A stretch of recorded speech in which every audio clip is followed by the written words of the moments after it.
Good morning, I'm meteorologist Shane Hinton with your October 3rd morning tropical update. As we head out further into the eastern Atlantic, you'll notice we're still monitoring two systems for you. We have Hurricane Kirk, which is a major Category 3 hurricane as of this report. It is expected to possibly intensify even further over the next few hours and then eventually spin a little bit out to the northeast. So it's going to stay out in the Atlantic, no threat to the United States. As we head a little bit further south and east of that system, we're monitoring Tropical Storm Leslie. That could possibly become a hurricane later this week. However, this also is not going to be posing any threat to the United States. Now, as we head a little bit closer to the Gulf, you're noticing that area that we're still keeping a close eye on. Now, yesterday it had a 40% chance of development over the next 7 days. It has now dropped down to a 30% chance of development. So the confidence is very much lowering in regard to whether or not it actually becomes an official system.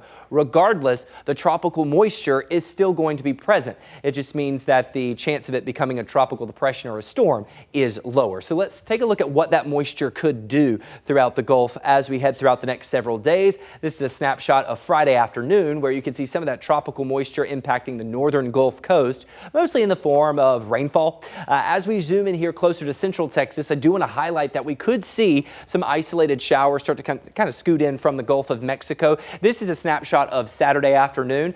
I know a lot of people locally here in central Texas keeping a very close eye on the forecast for any weekend activities and especially ACL weekend 1. I am leaving a 10 to 20% chance for an isolated shower for the back half and maybe even into the evening on Saturday. But as we flash forward into Sunday, you notice those rain chances kind of start to taper back off again. The bulk of the tropical moisture is expected to fall really on the eastern half of the Gulf. I mean, you can see here the darker shades of gold and yellow. That's indicating your heavier rainfall totals, and most of these are actually over water. But I am seeing some rather high rainfall totals on the western side of Florida, which isn't the best news since they're still dealing with the impacts of Helene.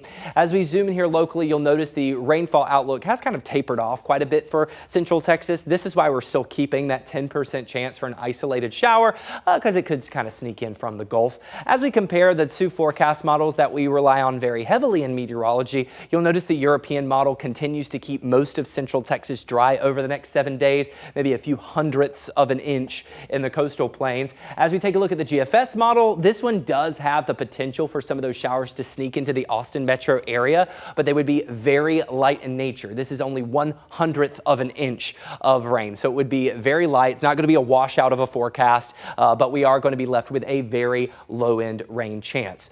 Now, if something were to develop in the tropics, we move on to the M name this year, which is Milton.